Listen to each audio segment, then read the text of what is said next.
안녕하세요, 아치남입니다. 오늘은 여러분에게 아치남이 추천해드리는 아토피 식단 베스트 5에 대해서 말씀드리도록 하겠습니다. 자, 식단이라고 하면은 우리가 먹는 이 식사 종류를 말하잖아요. 그렇기 때문에 한국인의 식사 문화 중에 중심이 되는 밥에 대해 먼저 말하려고 합니다. 보통 많은 분들이 저를 포함해서 흰 쌀밥, 즉 백미를 많이 먹잖아요. 그런데 저는 백미가 아닌 현미밥을 추천드립니다. 현미와 백미를 비교했을 때 현미를 먹어야 되는 장점이 뭐냐면, 현미는 백미에 비해 영양소가 풍부하게 들어있습니다. 백미도 처음부터 영양소가 부족하고 없던 것은 아닌데, 백미는 밀가루와 같은 정제된 탄수화물입니다. 그래서 이 백미는 쌀의 껍질, 쌀겨, 쌀눈과 같은 것을 제거해버린 탄수화물인데, 비타민 B군을 비롯한 많은 필요한 영양소들은 실제 쌀겨와 쌀눈에 많이 들어있다고 합니다. 그렇기 때문에 특히 당뇨가 있으신 분들은 흰 쌀밥은 피해 주시는 게 좋아요. 왜냐면 백미가 당 지수가 현미밥보다 높기 때문입니다. 자, 그리고 또 현미밥을 제가 추천해 드리는 이유가 있는데, 그것은 현미 안에 가바라고 하는 신경 전달 물질이 있습니다. 그게 우리의 뇌를 편안하게 해주어서 잠을 자는 데 도움을 줍니다. 아토피 환우분들은 잠만 제대로 자도 빠르게 회복할 수가 있는데요, 이 가려움증 때문에 잠을 깊게 못 들잖아요. 그래서 숙면에 도움을 주는 이 현미밥을 드셨을 때에 아토피가 조금 더 빠르게 회복될 수가 있습니다. 그렇기 때문에 첫 번째로는 백미, 흰 쌀밥을 드시는 대신에 현미밥을 드시는 것을 추천해 드립니다. 저희가 방금 밥을 이야기했기 때문에 두 번째는 국으로 넘어가겠습니다. 바로 청국장입니다. 청국장은 우리 장에 필요한 유산균, 유익균이 많이 들어있기 때문에 추천을 드리고요.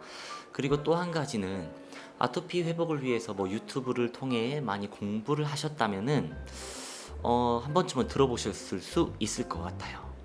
아토피의 원인 중에 크게 꼽히는 것 중 하나가, 아토피 환우분들은 이 단백질 분해 효소가 부족하다라는 원인으로 뽑히는 게 있습니다. 그런데 이 청국장에는 단백질을 분해할 수 있는 효소가 많이 들어있다고 합니다. 그리고 또 한 가지는, 이런 청국장의 어떠한 효능 효과 그런 것보다도 제가 아토피 케어가 시급했던 상황에 매일같이 청국장을 이 식사 메뉴로 먹었던 적이 있습니다.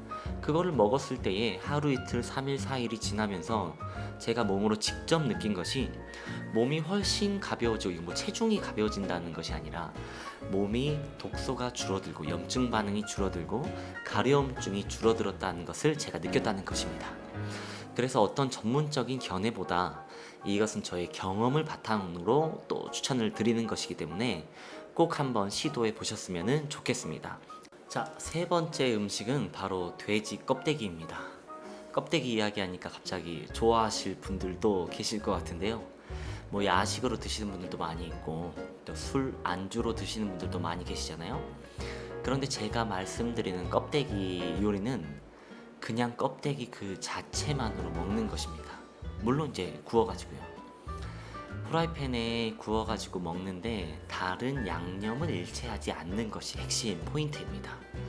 껍데기를 그냥 먹으면 너무 맛없다 하시는 분들도 있으실 텐데, 저희의 목적은 또 건강이잖아요. 그런데 이거를 먹기 위해서 다른 조미료 같은 게 들어간다? 그러면 오히려 안 드시는 게 좋습니다. 다들 알다시피 껍데기에는 콜라겐이 많이 들어있습니다. 피부를 회복시켜주는데 콜라겐이 필요하다는 것은 다들 아실 텐데요. 그렇기 때문에 껍데기를 꾸준하게 드시고, 그리고 다른 음식을 드시는 것보다 껍데기만 드시는 것도 좋습니다. 저도 실제로 한동안 저의 아토피 케어를 위해서 어느 일정 기간을 딱 정해가지고 돼지 껍데기랑 돼지고기, 살코기만 먹었던 적이 있습니다.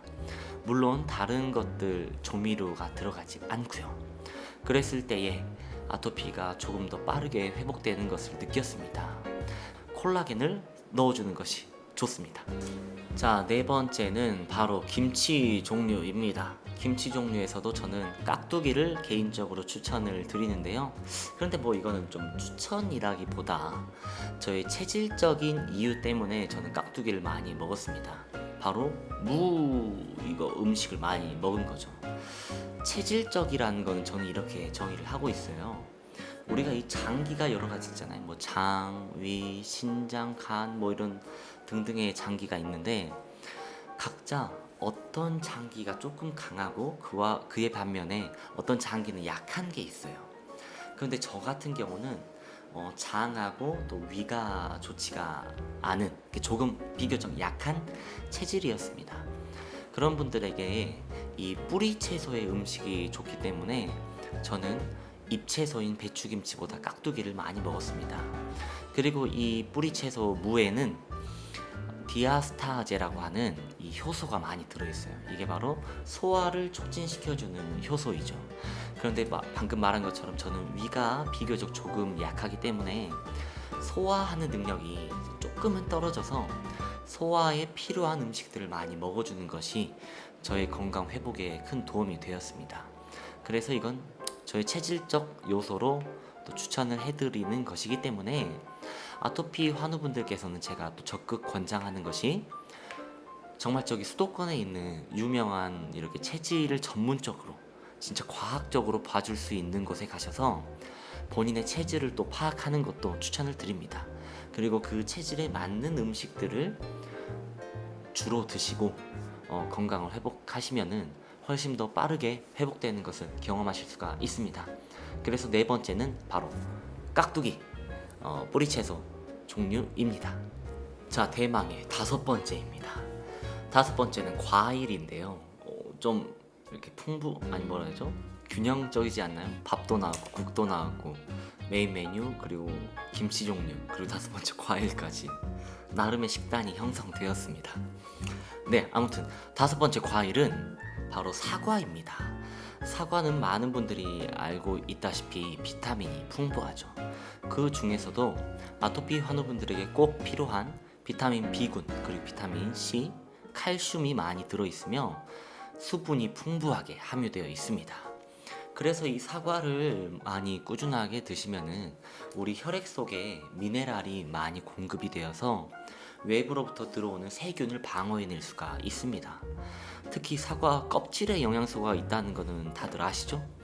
그래서 깨끗한 또 뭐 유기농이라고 하는 것들을 구매하셔서 세척도 깨끗하게 하시고 그리고 껍질을 깎지 않고 드시는 것을 권해드립니다. 그래서 다섯 번째 과일로는 여러 가지 있지만 그 중에서도 저는 사과를 추천해 드립니다. 그리고 과일은 식전에 드셔야 되는 거 아시죠? 식전에 사과 하나, 그리고 아침에 공복을 유지해 주는 것이 좋지만 아침밥을 꼭 드셔야 된다면은 아침에 밥 대신에 사과 드시는 것을 추천해 드립니다. 이렇게 아치남이 추천하는 베스트 5 아토피 식단에 대해서 나누어 보았습니다. 저는 좀 그런 것 같습니다. 저 외에도 훨씬 더 의학적인 지식을 가지신 분들과 또 뭐 영양학적으로 지식을 가지신 전문가분들이 아토피 식단에 대해서 또 많이 공유를 해주신 게 있는데 그런 거를 여러 가지를 봐보고 또 제가 종합적으로 느껴보면서 검토해 본 결과 이 아토피 식단이라는 것은 가장 중요한 포인트가 나에게 안 좋은 것을 멀리 하는 것 같습니다. 뭐 여러분도 아시잖아요. 아토피 튀김 안 좋은 거, 밀가루 안 좋은 거 그런 것들 그리고 또 요즘 조미료가 많이 들어있는 외부 음식들 그런 걸 안 먹으면 몸이 좋아진다는 것은 다 아시잖아요. 그런데 우리가 또 각자의 생활이 있기 때문에 그것들을 피하기가 어려운 게 또 현실인데 그럼에도 불구하고 아토피 회복 또 우리가 더 나은 건강을 위해서는 결단하고 그런 것들을 조금 멀리 하는 게 우리 몸을 회복하는 데 가장 큰 열쇠인 것 같습니다. 실제로 저도 밀가루 끊기 챌린지를 지금 계속 해나가는 중이에요. 뭐 길게 지금 해온 건 아닌데 한 일주일 정도 됐나? 이게 진짜 처음에는 힘든 것 같고 뭐 바깥 음식만 보면은 다 밀가루로 돼 있어요. 카페 가도 후식들이 다 밀가루고 그런데 진짜 내가 그것을 피하려고 마음을 먹고 안 먹고 하루 이틀 3일 이런 식으로 꾸준히 지내다 보니까 내 몸이 변화되는 것을 하루하루 느끼게 됩니다. 아무튼 가장 중요한 포인트는 이러한 작은 습관을 꾸준하게 지켜나간다면 아토피는 완치가 될 수 있다는 것입니다. 그 날을 우리가 기대하면서 이 작은 습관으로 저를 비롯한 여러분도 함께 아토피 완치까지 끝까지 달려갔으면 좋겠습니다. 그때까지 저와 진함도 최선을 다해서 좋은 양질의 정보도 제공하고 저의 경험을 나누면서 끝까지 여러분과 함께 하겠습니다. 아토피 완치까지 힘내세요. 그리고 구독과 좋아요는 저에게 큰 힘이 됩니다. 감사합니다.